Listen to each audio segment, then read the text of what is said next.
Well, here we are, guys. A new reaction video. And for this month, yes, the time has come now. Halloween, etc. You know the drill. So yes. And the first CinemaSins video for this month that I am now about to react to is CinemaSins covering / sinning the original Interview with the Vampire, the movie that is. Because there have been a show that came out of the same name, but yeah. So yeah, everything wrong with Interview with the Vampire from 1994 in 23 minutes or less. Now, of course, the movie itself of Interview with the Vampire, which of course I've seen and I've reviewed if you want to go check it out, yeah, I mean, the film itself, pretty interesting. And being another one of those vampire films, that's different, fresh, good thing. And with what this film has to offer, and the fact, because, yeah, Interview with the Vampire being based off of a book, and pretty sure, yeah, because the author herself, she was impressed with how the movie turned out. And I think, yeah, at first she was hesitant on Tom Cruise being cast in this film, but she got over it and realized that, no, he was fantastic, and he was. You know, from him to Brad Pitt, a young Kristen Dunst, everybody that was a part of this movie was fantastic. And not to mention that, the practical effects that were in this movie, especially one of the key parts, like one of the what's the word I'm looking for? Like, it's most of, like, the money shot, the money visual effects shot, in this movie. Yeah. Would of course have to be the practical puppet dummy, stunt dummy of Tom Cruise, that was done by Stan Winston and his crew.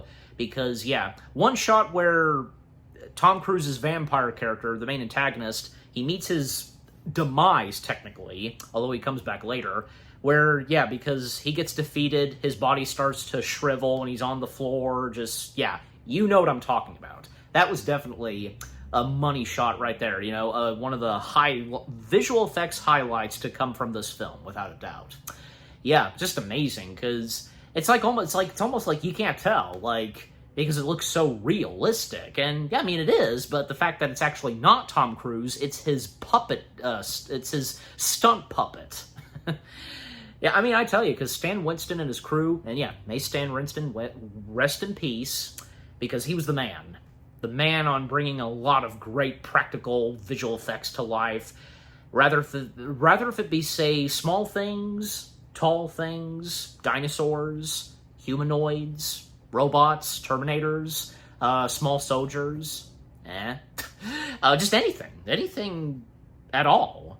Even in the case that there have been a lot of times that his studio has done some commercials, like, yeah, the ones I can most prominently think of, they did one for Got Milk, a Got Milk ad. I'm sure you know which one it is, but I'll still go ahead and explain it. Maybe you some of you don't know which Got Milk ad I'm talking about. The one with the Trix rabbit in disguise and, zips down his disguise. Yeah, that was, and, there are behind the scenes of that. And another one where they were responsible for, bringing to life the Beast in a Chef Boyardee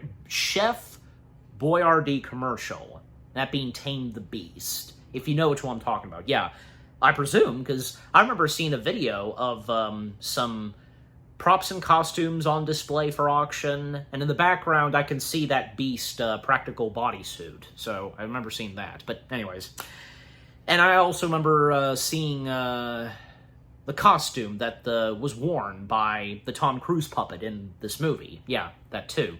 I do wonder what happened to the rest of that Tom Cruise puppet. It's in good condition still. I don't know. Maybe some of you know.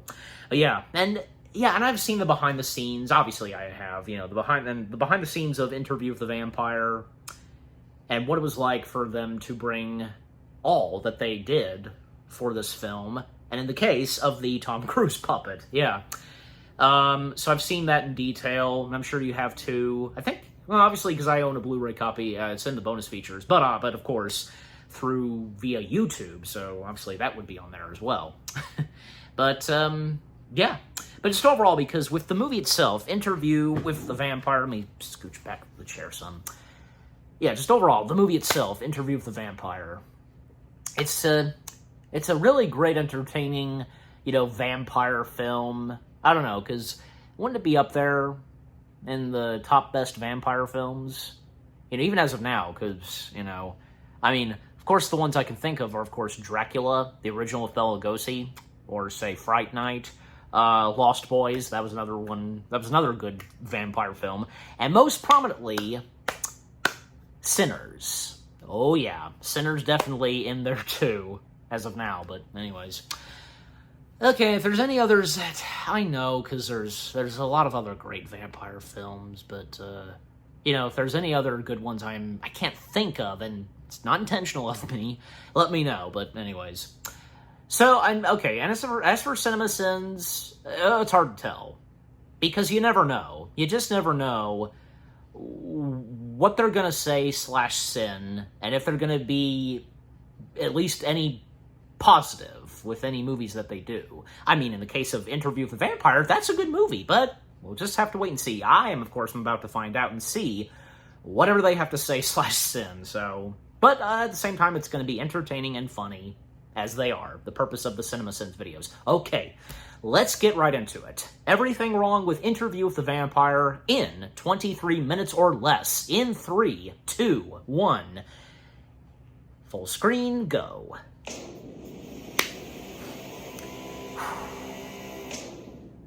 I'd have some leftover Coke. The Vampire Chronicles, that's also in the title.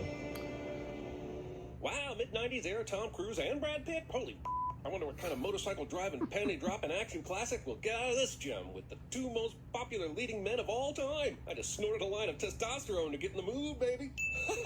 I'm guessing they blew their budget on the casting for this sucker and thus had to do the title effects on Microsoft Word, which Neil Jordan had to borrow from a kid in a nearby college. Probably not. Hey, you know how special effects in movies can be pretty good these days, but a lot of them just don't seem realistic? You know why the effects of the dinosaurs hold up in Jurassic Park all these years later? You know why Aliens, T2, and a billion other movies from this general era look so f***ing rad? Stan Winston. That's why. And even though this movie ain't perfect or even good, I'm gonna take a sin off for this special effects legend that should be celebrated at every opportunity. This slow Rightfully so. Good on you. The Show respect to Stan. They do. I know CinemaSins does. You followed me here, didn't you? Yeah, I suppose I And did. Christian Slater. You seem very interesting. Malloy doesn't suspect that Louis is a vampire, but pursued him for an interview regardless because... Slater, another big name He that's in dresses this weird. movie. Imagine being He's the allowed for interviewer. that, despite there being so few vampires in the world, manages to stumble across the only one that will not only not immediately kill and exsanguinate you, but also wants to share their life-death story with you. Get this man a lottery ticket. So, what do you do? I'm a vampire. Rolling credits notwithstanding, just because Louis is a vampire doesn't mean that's what he does, right? That's like someone asking me what I do and me replying I'm an asshole. Like, that narrows it down. Shall we begin like David Copperfield? I'm born. I grew up. In fact, David Copperfield opens with the titular character pondering if he is the hero of his own story, which is actually a far more fitting parallel to Louis' story. God, read much in the last 200 years? You're not lying to me, are you? Seems like Cuffs here is presented as a hard-scrapple reporter that's seen some shit, but just because Louis apparated over to turn on the lights a few minutes ago, he's willing to believe he's a fucking vampire? That parlor trick could be performed by Jim the Drunk, currently sleeping one off right outside this very building. I was 24, younger than you are now. The times were different then. I was a man at that age. You and your pedantic vampire condescension, Louis. Just because this movie came out the same year as Reality Bites doesn't mean that everyone in their mid-20s was considered a slacker. Can you name me a time in history where 24-year-olds weren't considered adults, or men, as you call them? This polka-dot goose flounders his hand so hard that he should be super railed by the Billy Buns, Pop, Lock, and Rattlejang for pulling this trick pickling. My invitation was open to anyone, to the whore at my side, to the pimp that followed. Give me your money or you die. If this lady's a prostitute, isn't the pimp already getting Louis' money? Why go to the effort of pimping if you're just gonna mug him anyway? Whoa, man, it's less than 10 And there he minutes is. in the movie, and we already have some hot sex symbol on sex symbol action. And my fapping ability has limits, you know. Also, I'm amazed that any vampires are left undiscovered, if this is how they choose to consume their victims. Okay, it's night, but there were plenty of people about that could have easily seen this unnecessary display of vampiric aviation. Pluck out the pain. Well, they just didn't see. One you could never imagine. As long as you have no objections to an overpowering dependence on the blood of mortals, and don't mind the idea of eventually having to live through the early 2020s, always read the fine print, kids. That morning, I was not yet a vampire. He's not a man, not yet a sucker. I was looking at Louis' What's that story reference and to? wondered why the cemetery area looked so bad, and why he didn't hire landscapers. And then I remembered this asshole has slaves, and the movie totally yada yadas this shit and skips right to the supernaturally sexy bloodlust. Yuck. Man, vamp blood sure does look like cherry Kool-Aid, doesn't it? I'm half expecting a giant picture with I a don't face know. on it to bust through that mausoleum and go, oh yeah! What the supernatural Oh, yeah. fuck is going on here? I know vampires can see better than humans and can move faster and all that shit, but what's this all about? Is the angel alive? Is he able to make her move just by eye-f***ing her? Is there a point to this entire scene other than an excuse to paint an extra like a sculpture and give her I actually another forgot shot about of that. looking The askance angel. at these dudes? Perhaps you'd like another cigarette? I see how Louis maintains his fortune in the present day. He's clearly a rep for Philip Morris and is probably making out like gangbusters in this economy. Actually, I'm quite fond of looking at crucifixes. How about the old stake through the heart thing? Nonsense. How about coffins? Coffins, unfortunately, are a necessity. Okay, sure. Crucifixes and stakes are nonsense, but sleeping in a coffin, totally fine. Also, whenever Well, it's die is a true. necessity. If they can't die, then what the f does it matter where they sleep? Why do they even need to sleep at all? What the shit is this f? I know it was a long time ago, but were these assholes really Yeah. that interested in melodramatic representations of child and or clown abuse back then? Are we supposed to assume that vampire teeth are laced with some sort of numbing agent or aphrodisiac that takes immediate effect? Not only do the victims in this movie not feel pain when it's convenient for the plot, they even seem to enjoy being punctured. Also, no one at this, whatever this is, seems to notice or give a shit about the woman bleeding from parts of her body, where these two just so happen to have their mouths. I don't care if you are an immortal asshole killer, that does not give you an excuse to ogle someone's veins without their explicit consent. Lestat killed 2, sometimes 3 a night. And nobody thinks it's odd that 2 or 3 people a fucking night are disappearing from every social gathering Lestat attends. It doesn't seem like they even leave the state, so how is this going unnoticed? How do you know? Read her thoughts. Wait, Lestat hasn't told Louis that he can do this? Wouldn't this be listed on the agenda for, like, first day of training vamp? This love scene is so awkward that I just had a flashback of my first girl-boy party back in 8th grade. Oh, yes, I did not her, want to and relive that she had memory dogs. of my and Mary Alice Wood's braces getting accidentally locked together. Thank you very much. This aristocrat's lady boner must be raging right now. But how could you not notice the giant smear of lipstick Really? on Louis' nose and not burst into laugh? Hey, where'd that go? Why, coward. Well, You're a I vampire didn't who even prowls notice night the killing lipstick. Rats and poodles, you could have finished us both. But how? Even if they're caught, how the f is anyone gonna stop them? They're immortal. Lestat could f***ing fly, for crying out loud. What are the police gonna do? Hide their coffins? Life without me would be even more unbearable. Oddly enough, this is the same thing Tom Cruise told Paramount in 2021 to convince them to further push back the release dates for Mission Impossible 7 and Top Gun Maverick. Paris vampire must be clever for many reasons. Are you referring to his Foreshadowing, outburst? foreshadow Well, he had a reason for being pissed off, you know. The Paris Opera's in town. Why doesn't Lestat just bounce and go wherever he wants? Sure, he has an affection for Louis, but he does have plenty of money of his own. And if this Dick Munch wants to stick around here and mope, what's keeping Lestat's ass glued to this place? He can always jet over to New Orleans and then come back and check on him, right? Pinky rings. Hear me now? Pinky rings. So? Place is cursed. It's easy to forget now, but in the early to mid-90s, Brad Pitt truly had some Keanu Reeves-esque performances, especially in period pieces. Hey, acting is hard sometimes. Also, Louis goes on to Yeah, free the can be. people that are gathered here. Like, that would really do a ton of good if they remain in the South. God Anybody would Louis know the feature it's- slave. it This can't sure always does be gloss easy over the reality acting. of it. I can't be sure, but I think this guarantees him 7 years of bad accents, which probably explains his performance in The Devil's Own.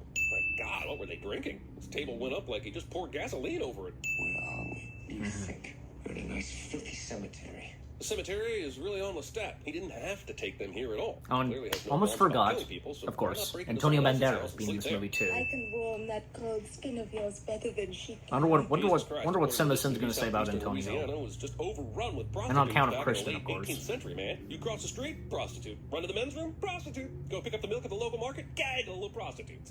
Will someone please tell me how Prostitute. this biting works? Does being bitten only hurt when the victim actively acknowledges? You know what? Okay, make 20 sins. Think long and hard about your persistent inconsistencies, movie. God, Oh. don't just leave her hand there to drip on the sofa. Why? That's a waste of precious blood. His glass wasn't even full. My God, the things this job has me complaining about. Take your receipts, taste pure things. Kill them swiftly if you will. But do it. For do not doubt. You are a killer, Louis. I know Cruz is ridiculously over the top in this movie and most likely miscast entirely. What's wrong with that? He 100% commits to the flamboyantly gothic nature of Lestat, and it is hard not to be hypnotized by some of these explosions. Yeah, see? There you go. This is how my mom tells me. Him being over the Dad top will is totally watch my seems to content work. At some point. Why bother lighting the And how his candles character and sconces is, if the you main can have antagonist. these candelabras hanging out right next to them on the mantle? I don't care if this is set before the invention of the light bulb. This is blatant overcandling. Please wait. Well, Monsieur. This woman looks like she's You're been right, dead 'cause for this a is while. before the invention of the Claudia's light old bulb. enough to realize her mom's a little further Anybody gone back than then would have sleep. a lot, Just would resist want to have a killing lot all of kinds candles. people that breaks his oath when faced with a little girl. Wouldn't this be someone he'd be least likely to kill? Okay, she's an orphan, but she at least has a chance for a normal life. No creatures under God are as we And are. she won't be able to not grow like up. him. Holy shit, this is actual blasphemy. I love when an actual sin writes itself. The did he use his thumbprint thing when he turned Louis into a vampire instead of this very messy wrist-biting bullshit? In the big book of dickish decisions made in the history of cinema, turning young Claudia into a vampire has got to crack the top 5. Stat was determined to give Louis the choice he never had, but Claudia, that kid. Welcome to immortality, my dear, an endless buffet of enjoyment that you'll be unable to enjoy because you're forever stuck inside the body of a child. Who knew that becoming one of the undead would give you such a rad fucking perm? I bet they get a ton of recruits in the middle of the 1980s. Louis was going to leave us. He was going to go away. But now he's not. It's a diabolical and manipulative plan for sure, but unfortunately I can guarantee I pulled some sicker shit on my college girlfriend to prevent her from breaking up with me. I guess it's not direct sunlight, but it's pretty goddamn bright out there, so are they feeling any effects when Louis opens the coffin? Further, why don't they have blackout curtains all over this bitch, just in case they had to get up during the daytime? Mazathon. That little digit. Piano teachers. You know, for a star-studded movie about fucking vampires, romance, and murder, this movie can be straight up boring as ass. There are stretches in here where I have time to doze off, get a foot massage, mow the lawn, and paint a new portrait of Chris, but not miss anything. We were all Americans now. Have I properly seen this vampiration yet? I know it's part of the titular interview, but this is a lot of fucking narration. And I don't care how sexy Brad Pitt's voice is, it deserves a sinning. Bathing with not only the curtain, but the entire fucking door open. When did you eat Our last, nude Louis? scene. It was a long, long time ago. The better question is, when did he start eating humans? We saw him bite Claudia a while ago, but that was almost by accident. And we haven't seen him attack anyone since. But he's definitely a manivore now? Did the movie seriously say skip to that total character change? 30 years had passed, yet her body remained that of an eternal child. And in 3 decades, nobody has noticed that she hasn't aged a damn day. Admittedly, most of the people they come into contact Yeah, with it's end true. up as human juice boxes, but surely there's And yeah, somebody because she out hasn't there aged. at least questioning why Claudia is Bart Simpsoning her way through life. Leave a corpse here to rot? How did neither Lestat nor Louis' keen vampire senses notice a dead body in Claudia's bedroom? I'm no expert, but don't they eventually begin to smell? Once Damn, again, Lestat yeah, was literally nude. sitting on top of her. One of you did it! I want to make the sin kids, but Claudia's probably pushing 40 years old at this point, even though she looks like a child. Still, though, this is a pretty epic temper tantrum, so I guess I'll go with something less controversial, like, I don't know, women. But it wasn't always so. Mm. I had a mother once, and Louis, he had a wife. He was mortal, the same as she, and so was I. Kirsten Dunst was 11 years old when she made this movie, and she manages to steal the damn thing from both Cruz and Pitt simultaneously. I understand There we go. the cuts healing quickly, given how strong Lestat is, but what about the drops of blood that come from the cuts? How did those things disappear like dead NPCs in a first-person shooter video game? For 30 years, I had avoided that place. What I can't believe is that after 30 years, they all still live within walking distance of Claudia's childhood home. I'm sure Louisiana is gorgeous, but what's the use of being immortal if you never go out of state? If vampires can cry, what other human biological functions do they have? Do they pee? Get runny noses? Have nocturnal... I guess diurnal emissions? But I can't hate you, Louis. Oh yeah, because I'm finding it extremely easy to hate this morose motherfucker right here, considering all he's done is mope around and brood sexually into the void for the last hour of this movie. Even though Well. you're the father of lies, I want things to be as they were. YouTube commenters telling me that they only liked our channel when our videos were under 6 minutes. These tasty morsels are dead, man. How long has Lestat been vampiring, and how does he not f***ing notice this before he digs in? Even if the drug Claudia gave them kept the blood warm. When I'm at a buffet, I can smell and see the crab legs are well past their prime, so why can't he? Good night, sweet prince. There it is. My flights of devils bring you to your rest. Taking Hamlet's name in vain. Should we burn him? Bury him? The swamp. In the f***ing swamp? No, burn this motherfucker. Kill him with fire. I haven't got a damn idea what the extent of his powers are, so why take the risk? What's the harm in cutting him into 1,000 pieces, just on the off chance he survives this? Also, Jungle Cruise. None of these old Jungle fucks bat an Cruise. eyelash at this very prim and proper 11-year-old What girl specifically perusing the Jungle collected Cruise? works of the dead and the damned. I would love to say the stat survives this, but we've been told over and over that he's immortal. The real issue here is the movie trying to trick us into thinking he couldn't survive this. How are we supposed to buy they don't drink the dead blood bullshit if it ends up being, well, bullshit? My God, did Lestat douse himself in gunpowder before arriving here? What's with the instant immolation? Really starting to seem like Louis' go-to for solving conflicts is to start massive house fires. I'm pretty sure he needs to attend a conflict resolution class at some point in his long life. The ship is sailing without us. If the ship is about to set sail, then we're going to get pretty damn close even without Lestat's return. Looks like somebody attended the Home Alone school for vacationing to Europe. I would imagine passage to Europe in the 19th century would be mighty expensive, so is anyone going to check if they paid for this trip? Or is the crew just going to take their word for it because they appear to be in a hurry? So there are no vampires in Transylvania, no Count Dracula? The vulgar fictions of a demented Irish. The Irishman they're referring to is, of course, Bram Stoker. The problem is that he didn't publish Dracula until 1897. So if Louis and Claudia did end up in Transylvania, it would have been to find the Strigoi, the mythical creatures that vampires are reportedly based on. But you enjoy your gratuitous name check movie, and I'll sit over here enjoying my superiority on my throne of pedantry. Also, I assume this is Anne Rice throwing shade at Bram Stoker in the screenplay. But if Louis is being anachronistically honest here, why is he being such a about the Dracula myth? It's not like the story was way off relative to this one. Coffin, sunlight, feeding on blood, eternal life. These are all things that are, well, things in this universe, right? Just because the crosses and the garlic aren't effective doesn't mean you have to spit on the classic novel you fanged. Paris, September 1870.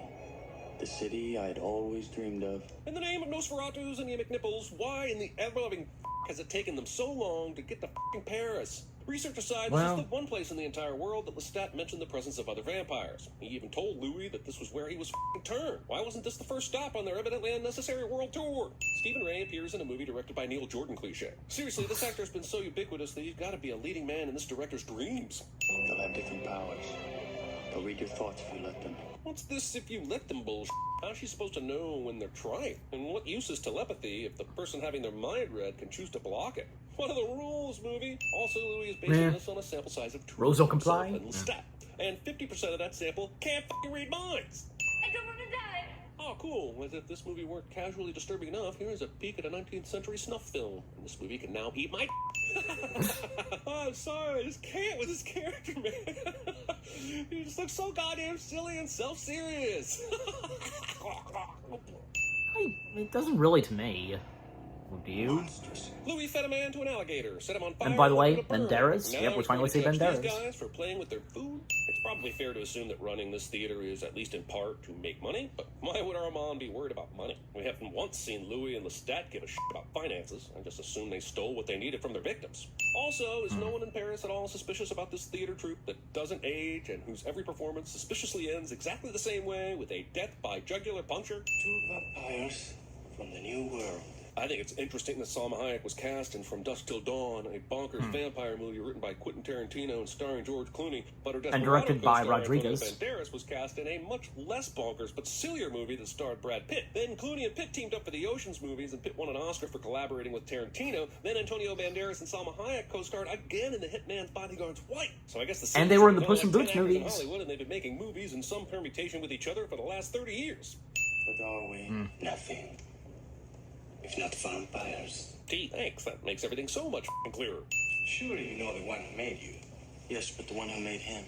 Louis plays the pronoun game so that Armand can dramatically reveal the stats name later in a reveal that was shocking to no one except poor Louis. I have never seen a vision nor learned a secret that would damn or save my soul.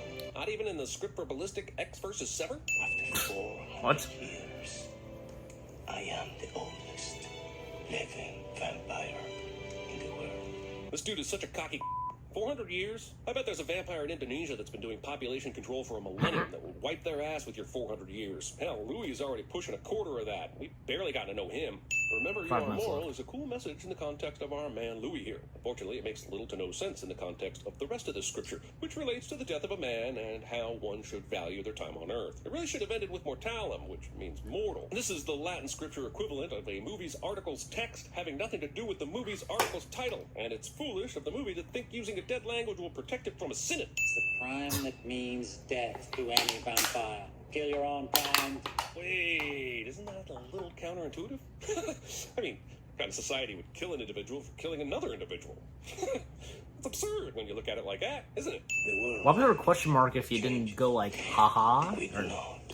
Therein lies the irony that finally kills us. Despite being 400 years old, Armand truly has the same grasp of the definition of irony as a college freshman. Lestat must have wept when he made you. Lestat, you knew Lestat. Duh, why is this surprising? Lestat told Louis he was created in Paris, and since Louis has now seen firsthand how rare vampires are, isn't it fairly likely that one of these guys might be the vampire in question? It's at least worth asking around. My God, does becoming a vampire make you dense, or is he just being deliberately obtuse so we get this predictable reveal? I had found the teacher, which Lestat could never, I knew now, have been. Louis is so horny for a mentor, I bet he's ejaculating like Willem Dafoe in Antichrist right now as he's walking away from the theater. I knew knowledge would never be withheld by Armand. It would pass through him as through a pane of glass. I don't know about you, but I actually prefer the dissemination of my information to avoid defenestration. You give her to me, Louis! Do this before you leave me! Strong argument. But also, shouldn't they do an evaluation, a home study, or at least a f***ing meet and greet with this lady? She's apparently going to be Claudia's companion forever. But do either of these assholes even know her last name? What do you think she is, Madeline? Doll. A child who cannot die. How did Claudia stumble across Madeline in the first place? It's not like she could have just put an ad in a local paper saying, immortal vampire in the body of an 11-year-old seeks grieving mother for eternal company. No vegetarians, non-smokers preferred. It's time for justice, little one. First off, how did Armand's army pick just now for their attack? I know they're all theater kids, but this type of dramatic timing is a bridge too far, even for them. Also, look at this Dracula cosplaying motherfucker right here. Frilly sleeves, widow's peak hair, funny facial expressions. I thought that whole Dracula thing was supposed to be a vulgar myth. These vampy ass are way too happy about carrying out this punishment, man. And here I thought Morris Day and the Time were way too mean to Prince in Purple Rain after his dad was critically injured. If this whole vampiring thing doesn't work out, these folks sure do have a future in masonry. I mean, look at the precision they're using on the mortar work here. Okay, I know Claudia's not the most physically strong vampire due to her stature, but she's also about a half-century old and does have superpowers. But she not at least try to escape? Look, there are sizable... Well, I guess the walls don't all really... the walls of this hole, and they look easy enough to reach for an average contestant on American Ninja Warrior. If sunlight is so deadly to vampires, why doesn't moonlight have the same effect? It is literally just reflecting sunlight. Perhaps it's being diffused by the cheese. The sunlight doesn't appear to be burning their clothes. I mean, why would it? So why didn't they use their ample dresses to create some sort of shade or covering? I'm certain Santiago and crew would have found another way to kill them, but hell, why make this easy? I don't know. Quench those tears forever that I took such revenge on her. Wait, hold up. Don't tell me. Seriously. He's gonna light them on fire, isn't he? Oh yeah, that's his move, baby. Play the hits. You know, Louis really should think about being more stealthy. The noise of this barrel crashing to the ground is enough to wake the dead. I'll see myself out. For some baffling reason, this chap waits until after he is fully engulfed in flames before bursting from his coffin. Yes, it's a very cool visual, but that's not really something he should be concerned about. Deus ex Horsica. What if all I have is my suffering, my regret? Damn, my dude, Cool World wasn't that bad, and you totally redeemed your career by the time True Romance came out. I can't help but think if I this like movie came Cool out World. today, it may have had the balls to allow Louis and Armand to actually kiss instead of blue-balling us like it does. This film for coming out in the 90s. As Louis walks around this property for what feels like an hour and a half of movie time, I'm left to wonder. He's been all over the ancient world, and then came back to America where he probably bebopped around a few cities before settling back in New Orleans. And he's never seen another single vampire? Like, I'm sure they're not everywhere, but holy shit, it's been over a goddamn century since Claudia died, so how has he not run into one of these holes even by accident? Well, he should stop by Sunnydale at some point. They're loaded over there. You remember how I was? The vampire that I was. Louis might, but I sure as hell don't. Seems like movie forgot to Tom Cruise for like half its runtime. No one Well, could refuse me. Not even you, Louis. I tried. Bull. Louis spends the whole damn Bull. movie refusing Lestat. From killing Love humans to that. creating new vampires, they never agreed on a damn thing. You stay with me. This will go on to be the most distracting snot bubble in cinematic history until Heather Donahue obliterates it while talking to the camera in the Blair Witch Project. okay, yeah. Canon like that. But it has. Oh, holy! It looks like, I yeah, wish it but did. it's a, But it unfortunately, looks we've different still got than like bullshit, some sudden snot stat, a we've terrible seen. cover of a Rolling Stones song to sit through. When did Lestat Marty McFly his way into the Snot back bubble, of I never Louis' really car? Malloy throws his stuff noticed. into the back seat before he leaves, so surely he would have seen him there. And further, why did Lestat wait in the back of this one car for a single victim that's across the country from where Lestat was last seen? And further, why did he wait to attack Daniel until they got on the Golden Gate Bridge? I don't know. 133 cents. Suck. Didn't they do that? I think, yeah, they did that same thing for... Because I reacted to another CinemaSins video that did that, you know, the sentence, you know, suck.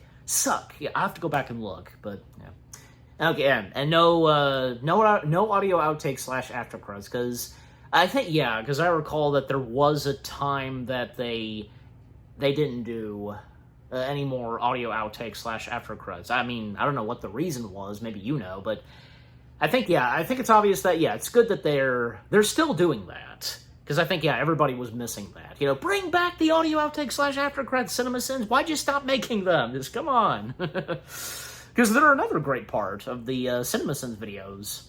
If there were some, makes you wonder, what could they have done?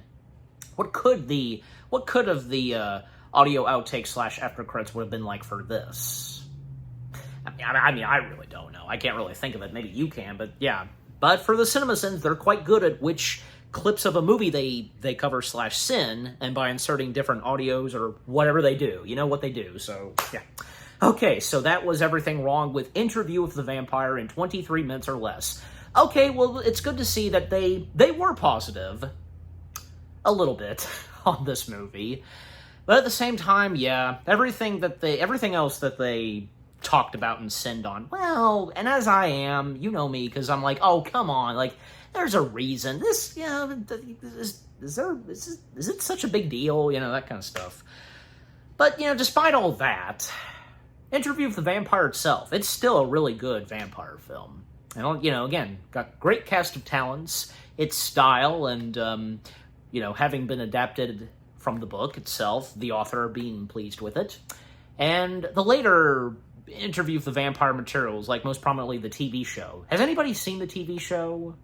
And if you did, what did you think of it? Yeah. And any of you that have seen the movie itself. Yeah. But I'm going to talk about that very shortly, like, you know, when I wrap things up. But yeah. And also, yet, despite them being negative towards Interview with the Vampire, no, it was still entertaining, funny. I got some good chuckles and such, and a few things they pointed out that I didn't realize, because the snot bubble or one of those vampires, you know, those eyebrows, I mean, stuff like that, it goes by quickly, but, maybe sometimes, like, you'd notice it the next time. I mean, how long it would take you. Oh, yeah, because there's no doubt that there's a lot of things in movies that you don't know at first, like in the background or something. And if you still don't discover it until many years later, if you've gotten older or something, like, oh my gosh, how did I keep missing this? That kind of stuff. Yeah. So, yeah, in the case of me, because those things that were in the film that CinemaSins pointed out, I didn't realize, but, just one of those things. Yeah, and again, with them being positive, they removed a good chunk of sins. Yeah, for a good reason, rightfully so, because, you know, from Stan Winston, the performances from Tom Cruise and Kristen Dunst, and yeah, I couldn't agree more. And with what I said when I did my review of the film. Again, go check it out.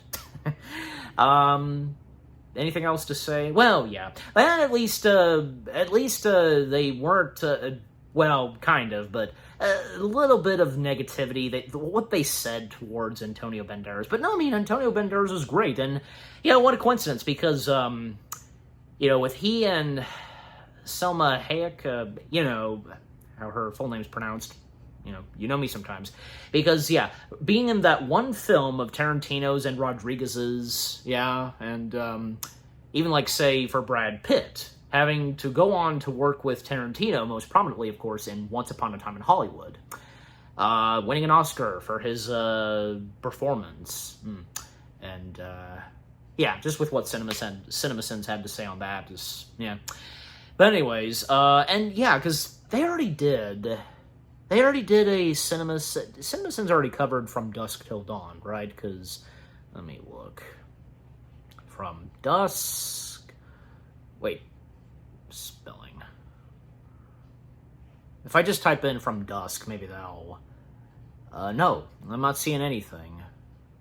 Nope. Well, as I record this, they haven't done it yet, but, well, they're obviously going to, and if you're ever watching this reaction video again, hey, they've done it, and I've done my reaction to it. Okay, but anyways, yeah, just overall, and to wrap things up, with what all CinemaSins had to say about Interview with the Vampire, but that's CinemaSins for you sometimes. But at least, yeah, they were positive on some things of the movie. Just, yeah, that's good. And again, despite the things they covered / sinned on Interview with the Vampire, no, that doesn't stop the fact that Interview with the Vampire was a pretty good vampire film, especially from the 90s. Okay, so what about you guys? What did you think of the CinemaSins video itself, with what they had to say / sin on Interview with the Vampire? Anything you agree and disagree on with what they've said?